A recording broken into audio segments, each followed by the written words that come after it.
Whole square అనే ఈ ఫార్ములాను ఉపయోగించుకుని మనము సింపుల్ గా ఐడెంటిఫై చేయొచ్చండి. సో ఈ వీడియో కనుక నచ్చితే లైక్ చేయండి. ఇలాంటి మరిన్ని వీడియోస్ కోసం మన ఛానల్ సబ్స్క్రైబ్ చేయండి.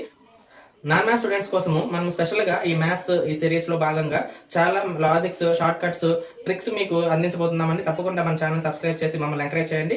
సో మీరు లైక్ చేయడం వల్ల మీకు ఇలాంటి వీడియోస్ మరిన్ని అవసరం అవుతాయని, ఇంకా ఎక్కువ వీడియోస్ చేయడానికి మాకు చాలా ప్రోత్సాహంగా ఉంటుంది. తప్పకుండా లైక్ చేయండి. సో స్టార్ట్ చేద్దాం. చూడండి, a plus B whole square చూడండి. a square plus 2ab plus b square కదా, ఇది బేస్ ఫార్ములా కదా. మీరు చివరి నుంచి చూడండి, b స్క్వేర్ ప్లస్ 2ab ప్లస్ ఏ స్క్వేర్ కదా, ఆ సీక్వెన్స్ గుర్తుపెట్టుకోండి. ఓకేనా? సో ఇప్పుడు చూడండి, దీన్ని ఏ అనుకోండి, దీన్ని బి అనుకోండి. లాస్ట్ లో మనం ఏం రాయాలి?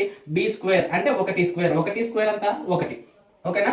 అలాగే 2ab అంటే అర్థం ఏంటి? ఏని బిని మల్టిప్లై చేసి మళ్ళీ దాన్ని 2 తో మల్టిప్లై చేయాలి, అంతే కదా. 2ab 2 1 2 2 4, సో ఎంత అవుతుంది? 4. తర్వాత బి స్క్వేర్ అంటే ఏమవుతుంది? ఏ స్క్వేర్ అంటే ఏమవుతుంది? 2 స్క్వేర్ అంటే ఎంత? 4. సో 441. అలాగే కింద చూద్దాం, చూడండి, 32 స్క్వేర్ చూడండి. చివరిలో బి ఎంత ఉంది? 2 స్క్వేర్ ఎంత? 4. 2ab అంటే అర్థం ఏంటి? 2 3 6 6 12. సో 12 రెండు అంకెలు రాగానే ఏం చేయండి? ఒక అంకెల్ పక్కనే రాసుకుని క్రాస్ చేసుకుంటాం. మనం మల్టిప్లికేషన్ లో చేస్తాం కదా, సేమ్ ప్రాసెస్ అనమాట. 2ab అయిపోయిన తర్వాత ఏం చేయాలి? ఏ స్క్వేర్ అంటే 3 స్క్వేర్ అంటే 9 ఇక్కడ ఒకటి 10. సో 1024 వస్తుందండి. అలాగే ఇప్పుడు 43 స్క్వేర్. సో 3 స్క్వేర్ అంటే ఎంత? 9. 3 స్క్వేర్ అంటే 9.